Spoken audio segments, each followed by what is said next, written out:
this art form is inherently transformative for the person who's doing it. Play can't, again, be height of excitement and entertaining all the time. I would go as far as to say that I think the majority of our world's problems have to do with unprocessed and unresolved grief. Absolutely. Hi, welcome to Holding the Sea. Today, my very dear friend Kerstin Caldwell is going to be joining me on the blue couch to talk about the alchemy that is play, specifically improvisation, theater techniques, but really looking at being able to be playful in our everyday lives.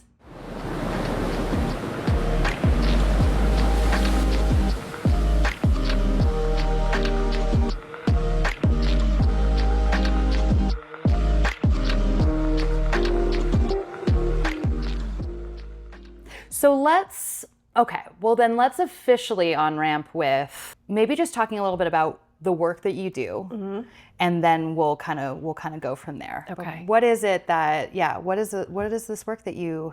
What is the work I do? Yeah, what is the work that you do? I teach improvisation as a tool for self-awareness. There we go. That's what it is. And that is improvisation as a tool for self-awareness. Right. So how does that work?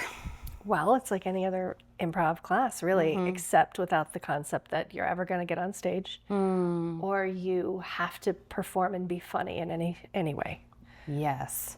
So improvisation, not necessarily meaning in a humorous way, although I'm sure it can get quite funny at times. Yeah. The byproduct of a really good reality is comedy, but there's also the expression of any emotion. Yeah. The truth of the moment as it is allowed to come forth and is witnessed by others. It's more of a healing space as opposed to a vulnerable, painful space. Yeah. Now that really depends on the perspective of the individuals involved. Sure. And how open they are to being open. It's not to say that I'm like, great, come in here and let's dig it out. No. No, there are therapeutic benefits to it, but I am not a therapist. I am not here to try to get people to see themselves on purpose, like let's force it. Yes. This self-awareness is more of like whoa, I just noticed this. Like, so for instance, I do a lot of work with just sensory games. And one of the things for homework is to, okay, great, you're going to go smell and taste your food when you're eating. Like, be present with your food. Yes. And the next week when we came back to session, a woman said, I asked, okay, what did you figure out or what did you find out about yourself when you did that? Or did you? And she said the most profound thing. She said, I actually, I found out I don't like bacon. Well, okay. And I went, okay, all right, that has never been... I've never heard anyone say that. Yeah. But there's some kind of like cool thing where she really took it seriously and just said, yeah, what does my food actually taste like or feel like in my mouth? Am I present with it? Yes. And in today's day and age, when our minds are being split and in the attention economy, so to speak, we're being pulled away from what is our natural, just human experience. Yes. Oh, that's so fascinating. What a cool metaphor, I think, for just like, oh, it turns out I actually don't like bacon. Yeah. So then what else, right? What else are you thinking you enjoy or thinking works for you? Because who doesn't like bacon? So obviously I like bacon too.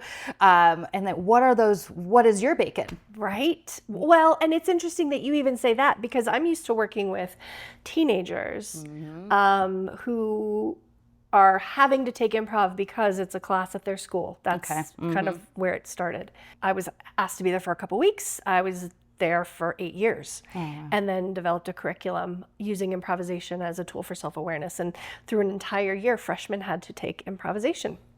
And they absolutely were like, what the hell is, what?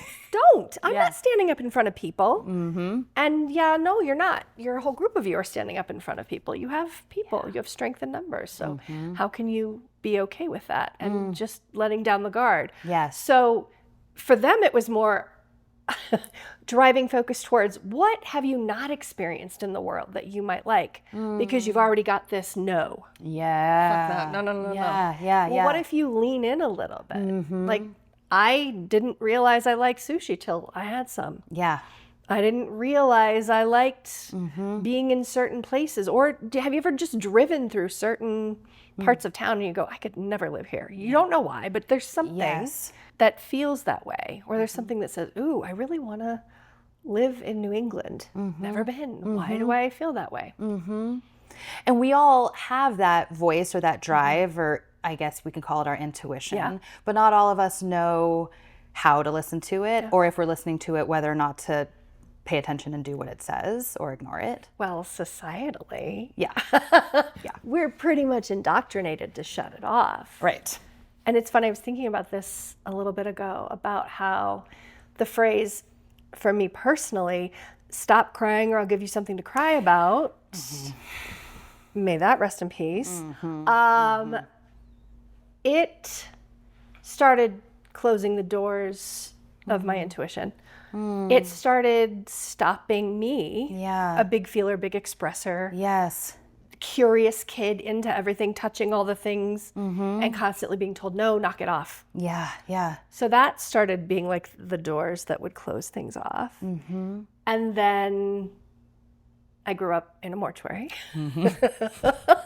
And so there was always this, in the way that my father ran it, we lived upstairs. The way that he ran it was that you were to be quiet when there are families downstairs. Yeah. And here's this curious kid who wants to just be expressive in their environment. Yeah. And to hear these footsteps stomping up the stairs and the door fling open. Knock it off, there's people downstairs. Yeah. Okay. Yeah. So, okay. So the world doesn't want me to express. The world wants me to be quiet. I have to be pleasing to my environment. But my dad was also incredibly funny. My family is very funny. And I was learning how to fit into that and get on the highway of being noted, the on-ramp, again, the on-ramp.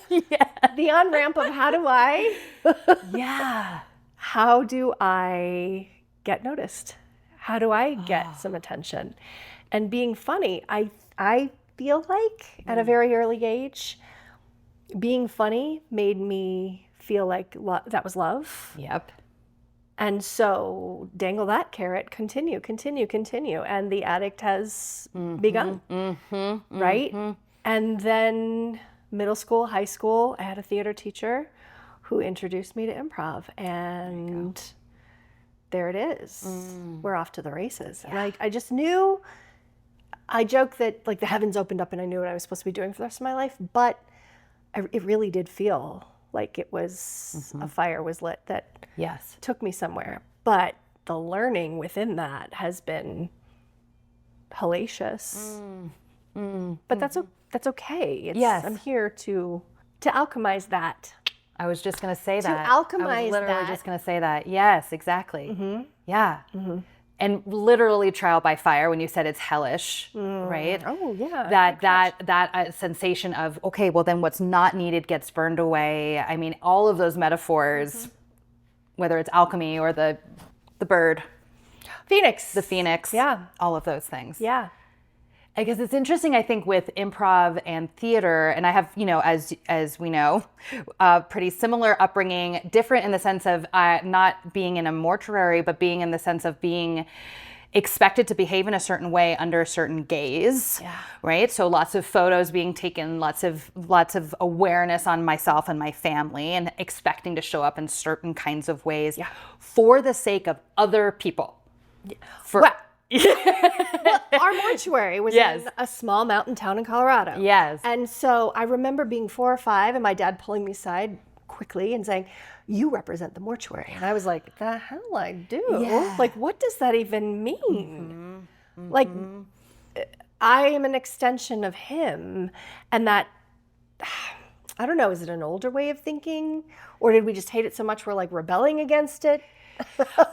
in my experience, I felt like I rebelled against it. Yeah. I rebelled against it in the sense of, oh, you want me to be like this? Then guess what? I'm going to be the opposite. Yeah. I'm never going to smile. I'm going to be really depressed and always upset about something. And it's going to be, I'm not going to play this game with you anymore. I'm not going to perform or pretend anymore. Oh, I wish I had that at a younger age. Well, yes, and what became confusing for me is I started identifying with the parts of myself that were in pain, depressed, and I thought of myself only as that.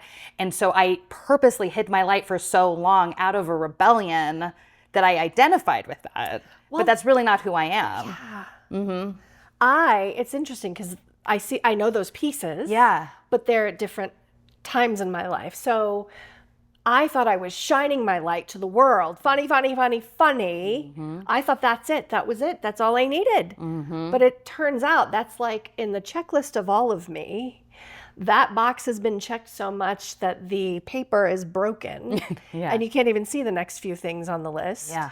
And it wasn't until later, probably late teens, early 20s, maybe into 30s, I was in the identify with my pain so much. Yeah. So, yeah. Well, and I guess coming back to what we were talking about with improv and theater, and what I was kind of hearing you say is that in a lot of ways, this is a performance art, meaning that we are performing for the sake of somebody else's entertainment, but then using that modality in an opposite way where we're not worrying about this at all and we're only doing it for our own inner transformation. Yeah. And I recall that in college taking acting courses and just going, oh, like so much is happening for me internally at this point and has so little to do with what's happening over here, that this art form is inherently transformative for the person who's doing it. That's amazing. Yeah, that I think I was going on my own journey with that within the community of improvisers, where I was witnessing, oh, it's still Bitfest pissing contest of who's funniest. Yes. And that wasn't feeling congruent to me anymore. That felt painful. I've been here. This is the same old thing. Yes. And yet I'm continuing to take classes. I'm continuing to grow. I'm working with masters and people who are really skilled.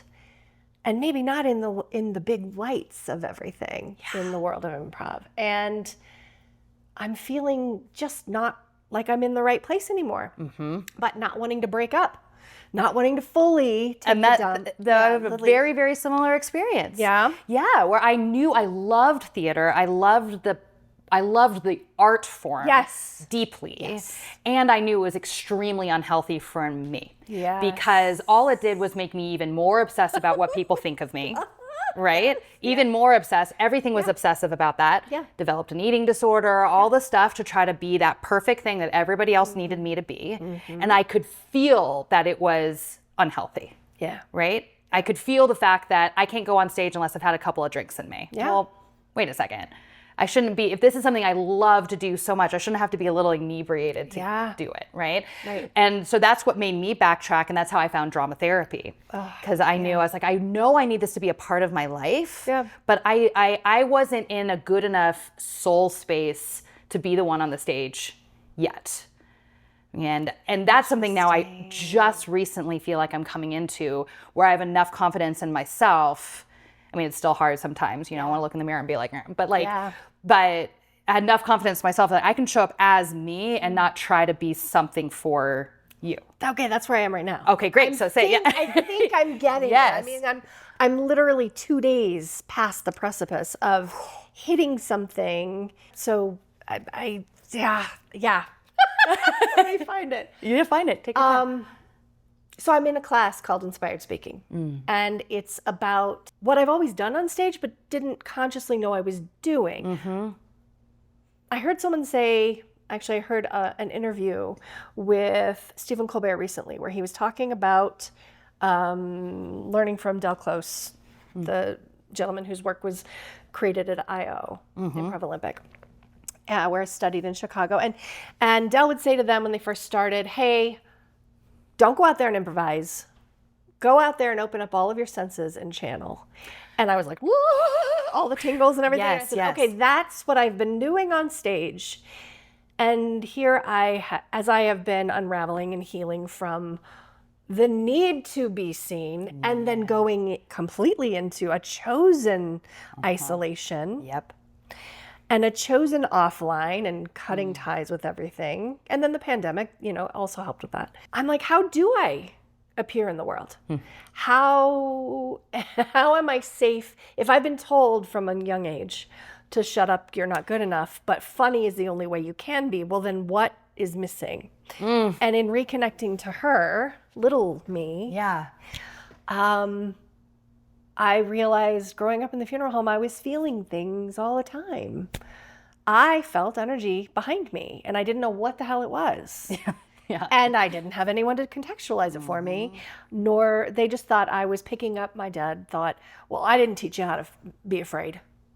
This is death. Death is okay. Yeah. It's natural. Yeah. Well, okay, gruff guy, that's not helping me open up to it. No. Your approach is a bit harsh. And yeah, I've had so many experiences since getting rid of the funny, I guess, putting that to bed, letting that kind of die to an extent. Yeah. That I can't deny that dead people and I hang out. Yes.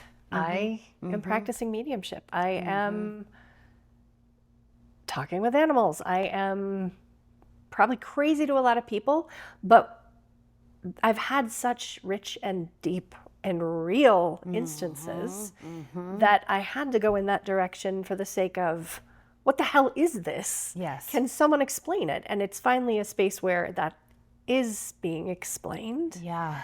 And giving me my voice back. And so in this inspired speaking class, just the other day, we are supposed to go into this meditative space, speak from self, and also what is your soul wanting to speak through you? And it's like, that doesn't make any sense to my brain, but I calmed myself enough.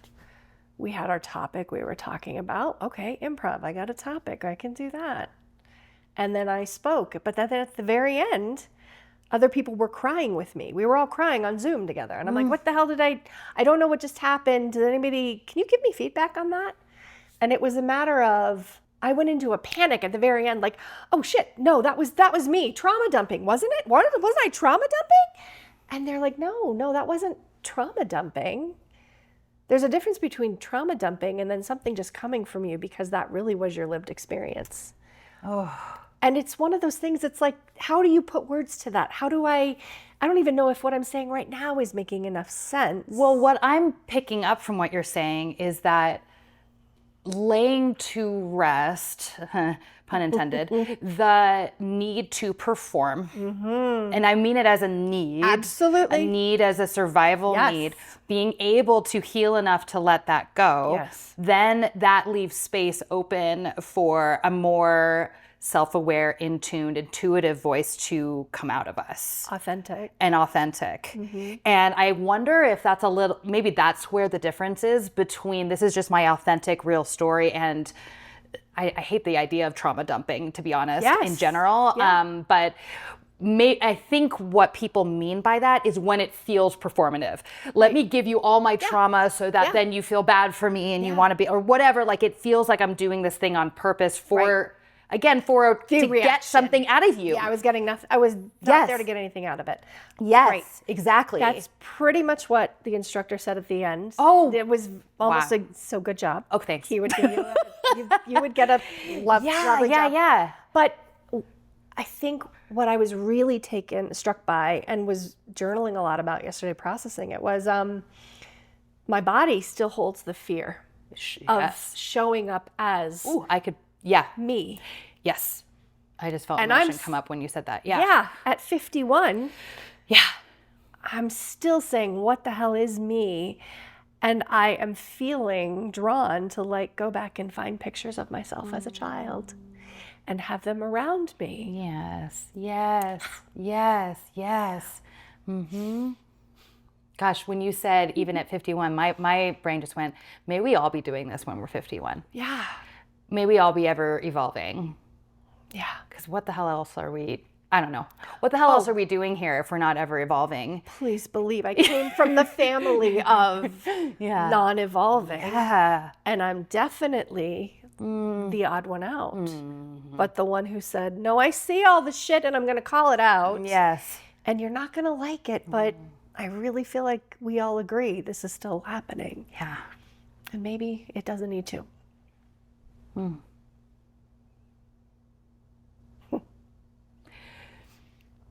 My emotion came up when you said I still have that kind of like somatic response. Yeah. And for me, I check that off as, yep, like my body still has some trauma I need to work through. Yeah. I was just talking to my husband about this the other day of I still can have some fear of getting close to people. Oh, yeah. Because there's this trauma built in that once they really get to know me, they're going to reject me. Yeah.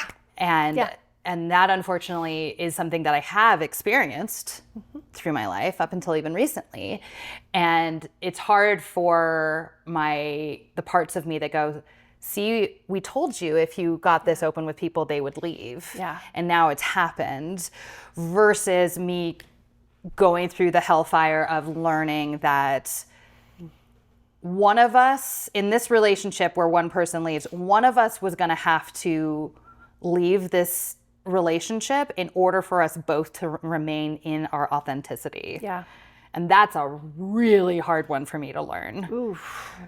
Right? That actually both of us are remaining in authenticity, and that's a positive thing, even if that means that the relationship can't exist. Yes.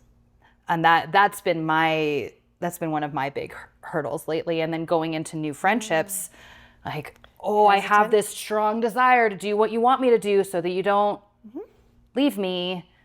But I've made a choice and I'm not doing that anymore. Yes. Well, and that's kind of the thing, is that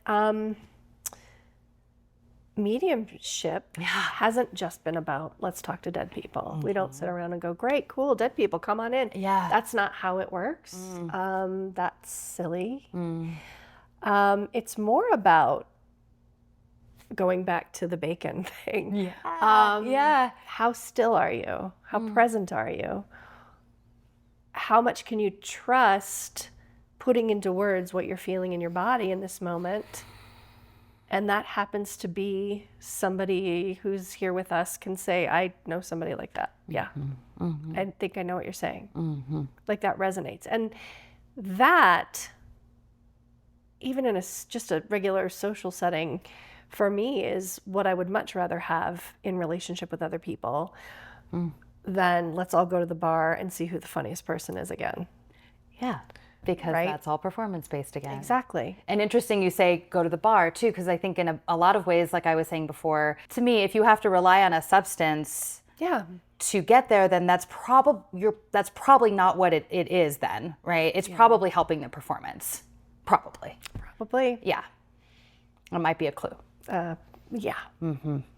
Yeah. And I think being the sensitive person in the room who has had to learn boundaries and discernment, I think back to being in Chicago, love it, learned so much, was so excited to find my people. Oh my God, we were all the funniest person in our social circles, and now we found each other, but oh shit, we have to find a hierarchy, and we gotta find the funniest, and then we're all gonna sleep with each other because we didn't we were not that good, you know. We were the cute girls who got all the guys to come over, but then they went after, the funny girls, I should say, who got the guys to come over, and then they would talk to our cute friends. And then the guys who were like the maybe a little overweight or really smart guys who used humor to keep from getting their asses kicked, right? And so here we are. Yeah. And I genuinely saw every person, because this is kind of how I am. I genuinely see every person as they are. And especially when they're in the state of play, I can see the essence of them. And I get so pissed when off stage, there's a different version. On stage, you're brilliant and really wonderful, but you have no idea you have that kind of power over people. And then you end up being in charge of people. And then you influence a lot of people. And then blah, blah, blah. Yeah. And then I take on that. Being a female in a male-dominated world of improvisation, I was gonna bust some balls. No, fuck you. No. Yeah. Yeah. I'm not playing like that. Putting Yeah. some people in their places, and then I'm just playing the game as well. Well, and when you were just talking, the image that came to mind is all of a sudden we like hopped up into like an alternate reality or time frame where it's like no one's being in their authenticity. Right. We've all kind of decided that we're going to live up here instead. And then it takes someone or something to kind of get us to come back in. Because the next question I wanted to ask you is how we tell the difference between this humor and this humor. Because I think this humor is deeply healing, and this humor can be a defense mechanism, just performative, keeps us from our true selves, right? Yeah.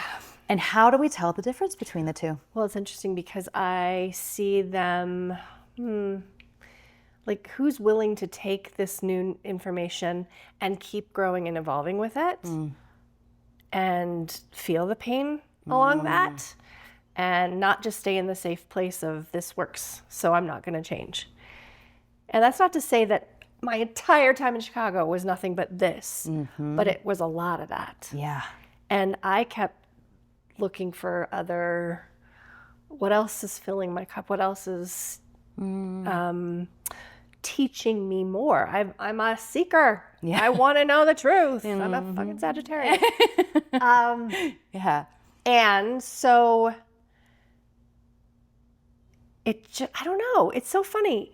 I think a lot of this is in retrospect and not me knowing it in the moment Yes, for sure. at all. I love gallows humor, was clearly raised in gallows humor as a survival mechanism.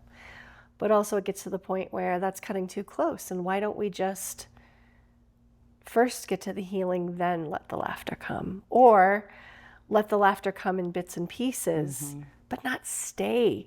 You can't stay in an extended laugh factory forever. And that can create the need to have more inebriating chemicals. Yes, so that you can stay in that place where finding everything.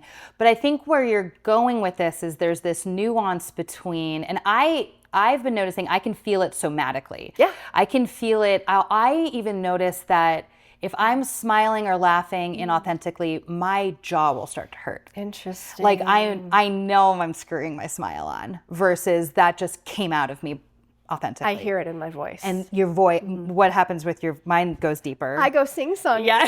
Yeah. You go sing-songy when you're performing? Yeah, my mother is sing-songy. She could be yelling at us and then it was, Andrew's Cosmic Gifts. Yeah. There's something that feels, for me, it's just like I'm either, because some of the biggest laughs I've probably had were also in the middle of the deepest grief I was feeling. Yes. Yes, I see what you're saying. Right? Because I'm so in something, and then this like laugh comes out that's only cathartic and healing, and like, thank God I just laughed because I was about to drown in my tears. Yeah. It's interesting because when I teach emotional expression in improvisation, I talk about it as, you have to get to a peak for it to naturally come down to a valley. But you have to build into it. Yeah. And that feels forced at first because we're taught to shut it down. Stop crying or I'll give you something to cry about. Yes. Right? So if we're taught to shut it down, of course we as humans are going to do all the things to keep us. Keep it shut down. Yes. Because there is no roadmap for what happens if I do just allow emotion to come through.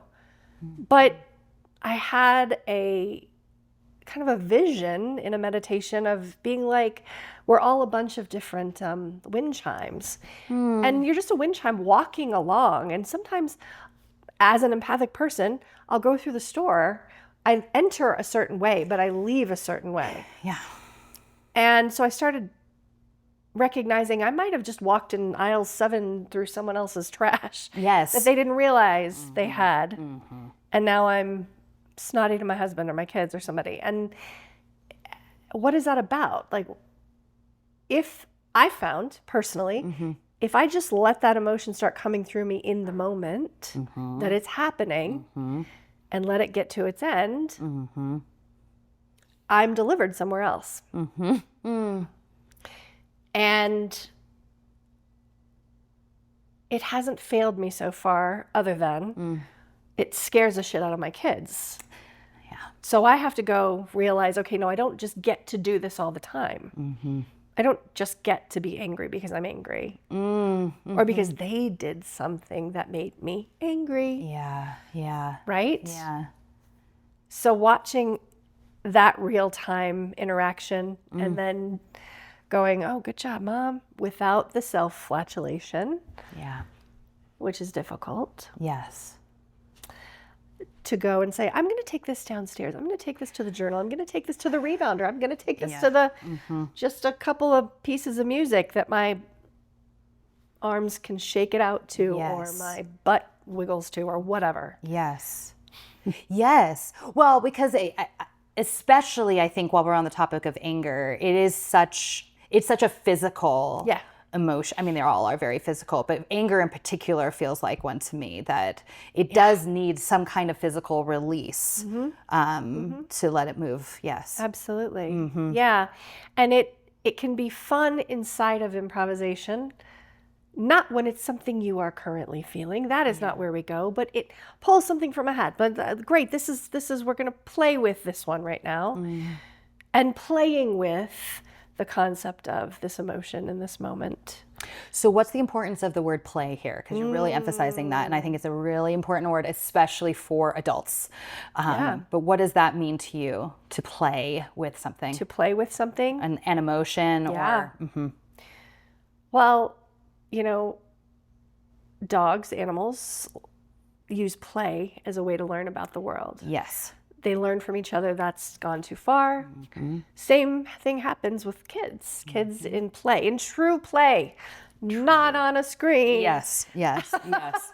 They learn diplomacy and how to interact with each other and what is correct behavior, right? Because the game wants to live.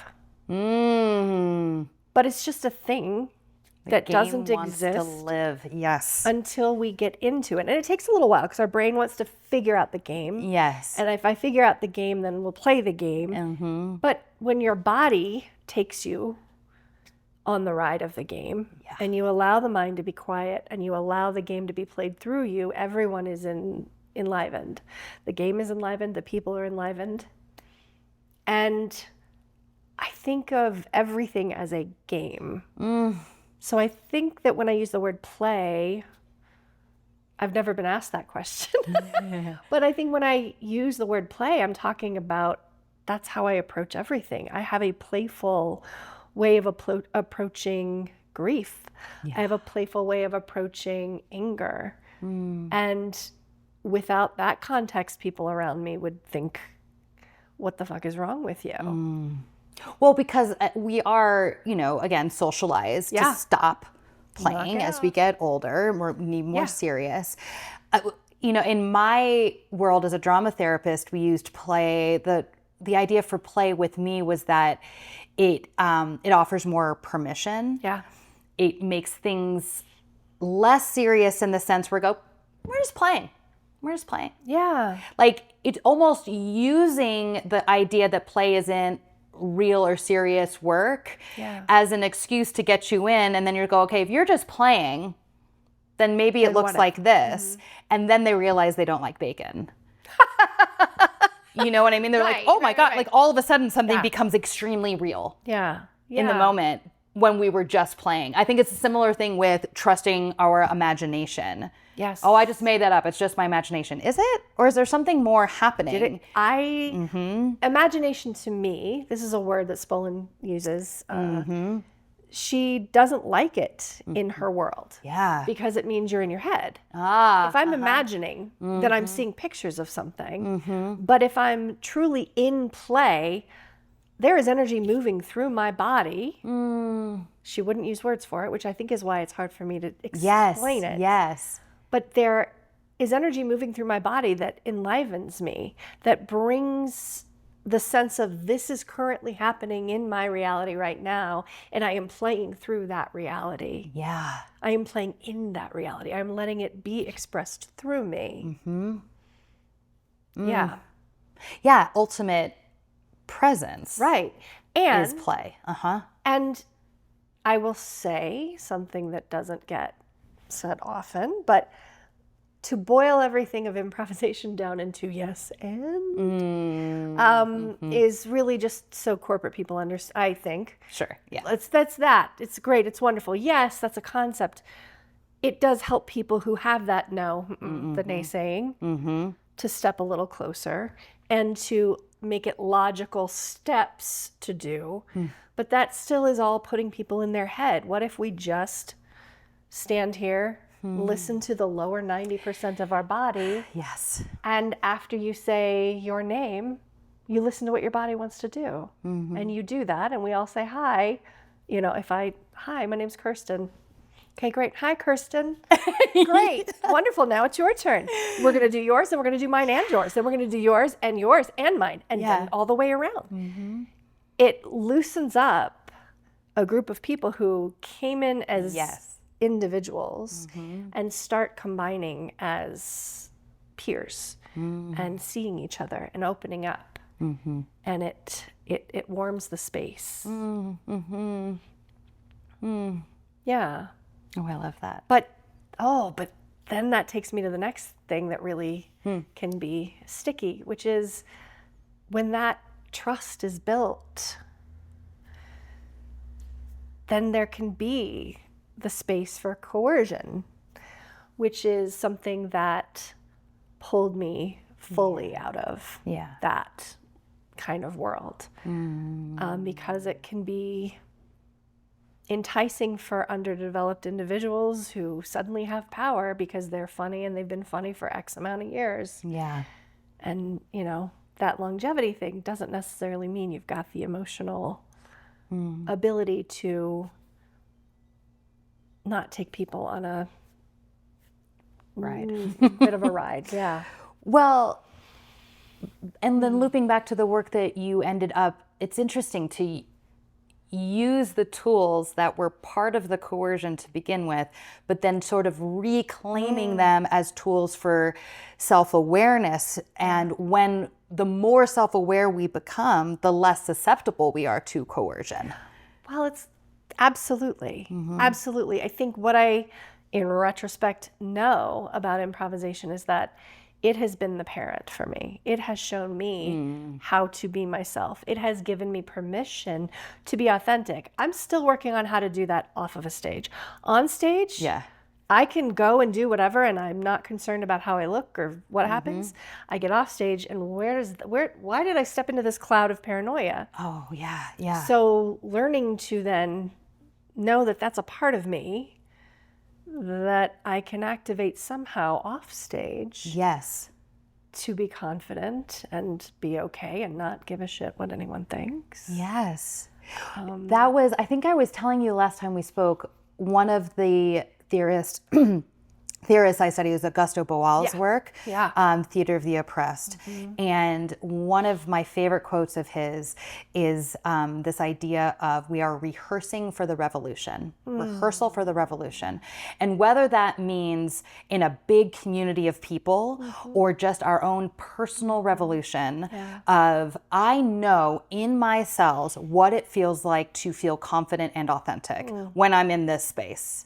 Now my job is to figure out how to have this come over here. But maybe not even as soon as I said figure out, it's not figure out, it's remember. Yes. Remember that I'm capable. Remember, like yes, literally remembering. Yes.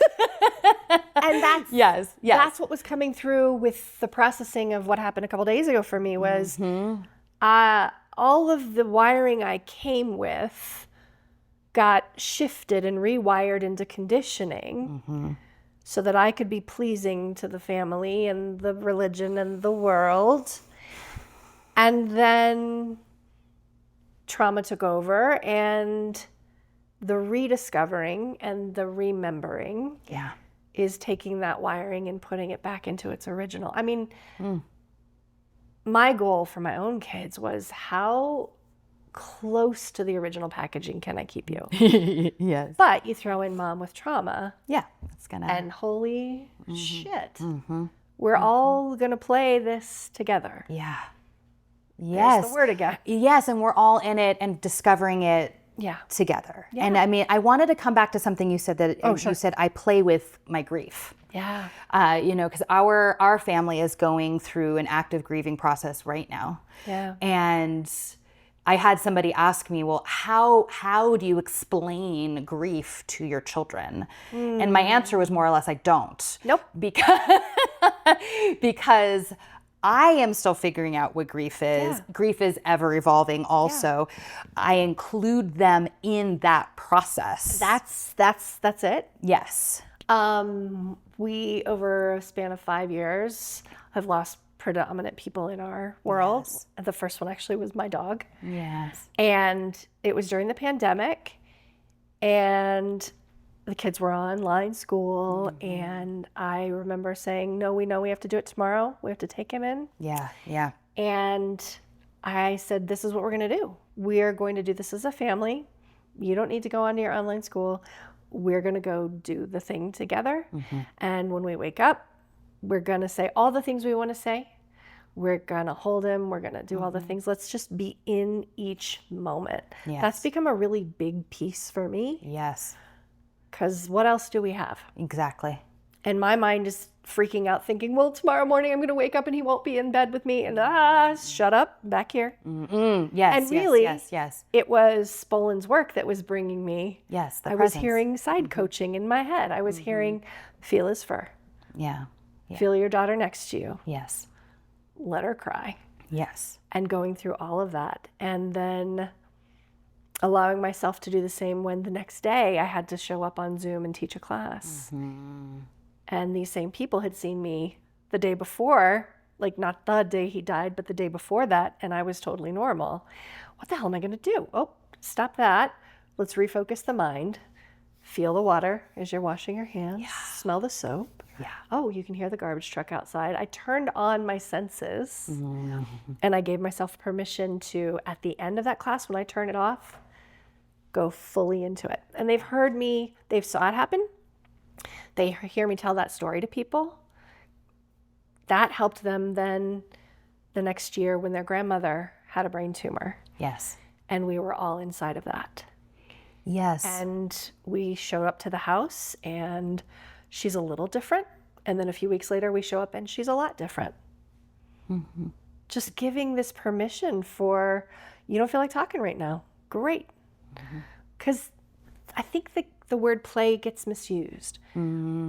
Play can't, again, be height of excitement and entertaining all the time. But we're playing when we are in this moment. Yes. And then this moment. And then this moment. And with these people.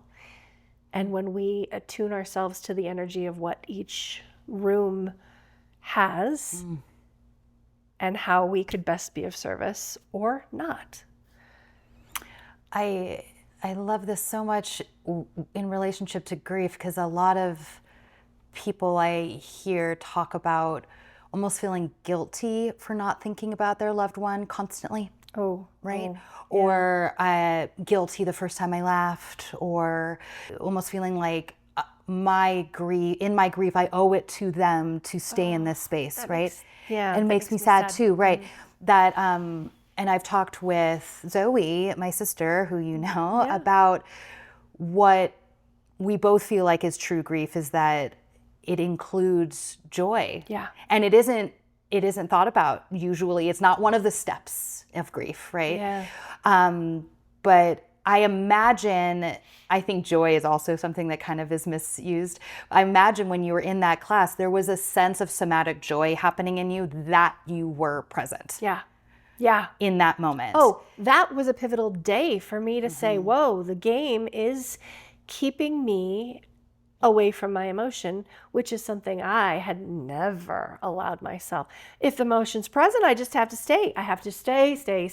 When does it end? It does not end if I stay on that. Because every moment is an opportunity for something new. And even I've noticed in somatic work, every movement is an opportunity for something new. I might be sitting here with this grief and really crying, but then all of a sudden I move forward And then there's a bit of relief. Or maybe it gets bigger, and then when I lean back, there's a little bit of relief. Yeah. Right? Yes. And so we can hold ourselves in that for too long. And it's the same as trying to stay in happy go, go, go mode, constantly busy, constantly working. I can't stay in grief all the time. No.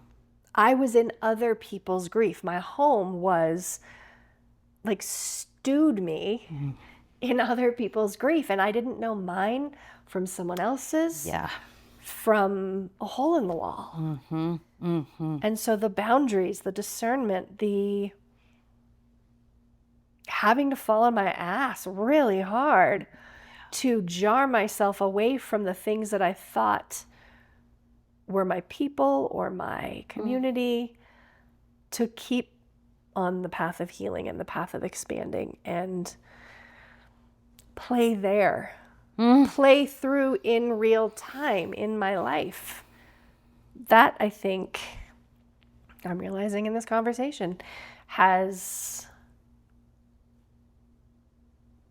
made sense of a lot of the broken pieces and put them back together. And yeah, I think there isn't a person who isn't grieving. It has nothing.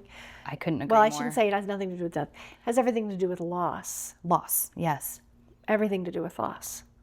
I mean, I would go as far as to say that I think the majority of our world's problems have to do with unprocessed and unresolved grief. Absolutely. I mean, I just... Absolutely. What we, this, to quote Carl Jung, and who I studied also, is this, like, what we do not process, what we are not present with, will just continue to run our lives until it becomes so. And it's not pretty when it does. And it's not pretty when it does.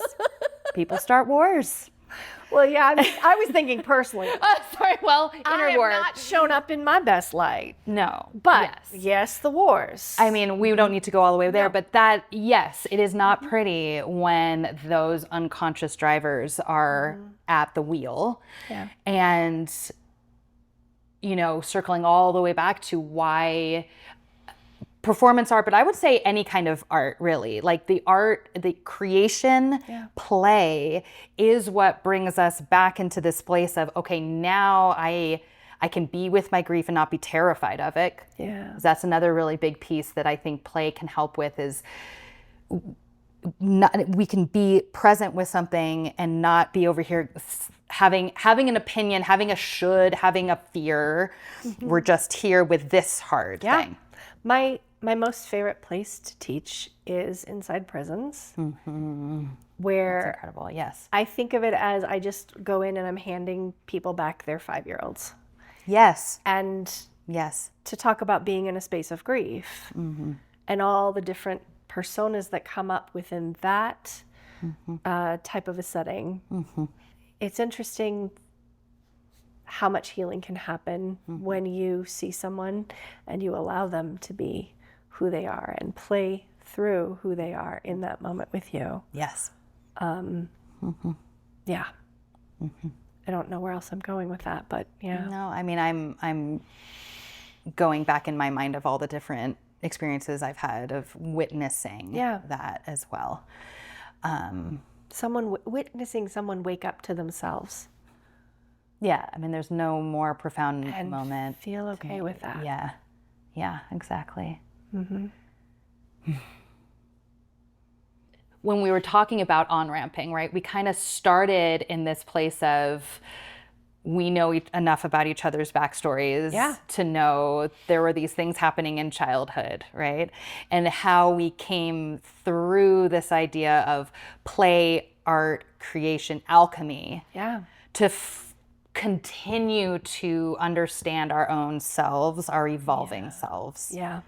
And that I have learned recently, much to my, honestly, in the moment, deep disappointment, that it is a never-ending process. Yeah. And I, for a long time, really thought there'd be a finish line to this stuff. I really did. Yeah. Yeah. I was there. Yeah. You remember? I was there. I remember thinking there's a finish line? Yeah. I really thought I would kind of like get it. And I think that's one of the gifts of midlife, honestly. Yeah. Because what I did was, well, when I marry my dream husband, who I did, I'll be better and everything will be fine. Yep. Oh, yeah. Okay. Well, I was still a little upset about certain things. Okay. When I have my career, then I'll be, when I was a mom, like it just kept, and then I hit 40, I had the dream career, the dream man, the dream house, the dream kids, the dream job, like everything I wanted. I was a hell of a manifester. That's me too. Right? And then I got to this point and I was like, oh no, it's still not there. I'm still not there. Achieving doesn't. No, that's not it was how it all works. out there. It was all the audience. It was all external. And the lesson of coming in, whoa, that one hurt. Still hurts. Again, because it is not, well, it is in some areas, but we don't know that. We're isolated from it when we enter that ring. And when we enter the ring and start reading more and learning more and sharing more and finding out this exists, healing exists, it is a journey. It's that journey of unraveling who we were. I call it the lies of adulthood. Say more. The stuff that the adults told us about how we had to be in order to be an adult. You know? So they hand us the lies of adulthood and they go, great, go on. You're an adult now, get out. And we think we are and we're acting the part. And I am probably the youngest 51-year-old on the planet. And in some ways it's scary to me when I think about that. But I'm also pretty wise in terms of I've seen some shit. I've lived through some shit. And I am okay with me now. I want to hang out with me now. I'm not looking to find the next fix from the external world that is going to prove that I have value. That's in this moment. In 5 minutes, ask me again. I don't know.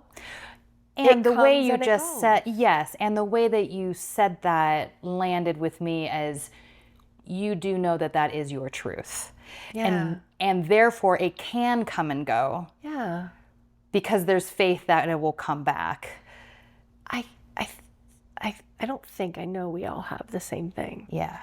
We just have a lot of genetic things, lived experiences, conditioning that have tried to shift our attention elsewhere. And we were just trying to keep up with everyone else's story. And they're just trying to keep up with everyone else's story. And if we're all constantly doing that, we look like a bunch of chickens running out in a field. Yes. And I think I'd rather have a bit of a focus. And if that just means on my breath, I guess I'm doing okay. Beautiful. Yeah. It may very well be just as simple as that. I think it's more simplistic than our minds want us to believe. Sure. Oh. Thank you so much for coming and chatting with me, Kirsten. It's such a wonderful, I just always love talking with you so much. Thank you. I appreciate it. I feel honored to sit here with you.